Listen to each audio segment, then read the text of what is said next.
I teach in the undergraduate program, so I have the pleasure and joy of teaching this millennial generation. And very early on I realized they're technologically savvy and they have an incredible sense of inquiry. When you teach them, they're not satisfied with just the what.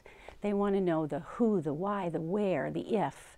And so for me, the most successful strategy in being able to foster that sense of inquiry has been active learning strategies. What I do is adopt some of the flipped classroom philosophy. So I will send all of the material out to the students ahead of the class time. And so that may be my PowerPoint slides, any reading, any videos. So when they arrive in the classroom, I will divide them up in groups. And I will give them real, authentic case studies. And with the goal that it isn't to come up with a right answer, it is to solve a problem. And so after they're done, every group presents, and it is always amazing to me how these students they themselves come up with innovative, they take deep dives into the information and come up with really innovative, appropriate problem-solving answers to, it may be a patient problem, it may be a healthcare system problem. And then at the end of that, I'll do a 1-minute paper, and I'll say to the students at the end of the class, tell me the one critical thing you learned today. And again, when I review those, I'm again amazed at how much rich learning really occurs, because learning for these students happens everywhere. It's not just in the classroom. It's not just instructor or educator to student. They learn from each other. And so that kind of approach in the classroom really enhances teamwork, which for professional nurses preparing and helping these students develop a foundational knowledge and skill base, part of what they're going to be doing when they get into the healthcare system is working in teams. So I start very early. I've taught at the freshman, sophomore, and senior level. So I've actually had the ability to watch that sense of inquiry and that ability to problem solve develop. And it's very satisfying for me as an educator. And what they do is they partner with these organizations, go out and identify a systems problem.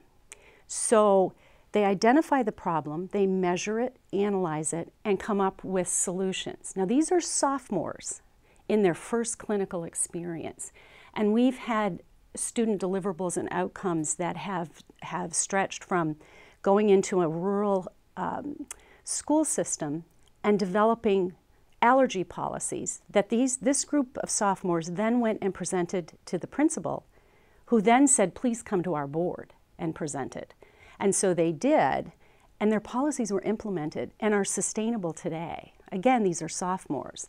They are going out and they are not only making difference in patients' lives, they're facilitating change in systems. And I think we all know how the healthcare system needs that kind of innovation, that kind of makers, if you will, and fire starters and problem solvers.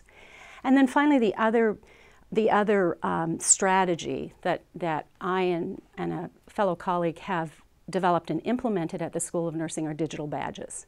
So we have actually, and as far as we can tell, we're one of the first, if not the first school of nursing in an undergraduate program in the country that's done that. So that we're empowering these students to really be able to not only recognize their learning, but be able to go out and display it and build their own portfolio, their own digital badge portfolio that is unique to them. So by recognizing that learning, we are finding that it's empowering to the students, and their professional development, socialization starts early and really fosters, again, that leadership ability. So I'm very proud of being part of the School of Nursing and absolutely blessed to be part of educating and guiding that next generation of nurses.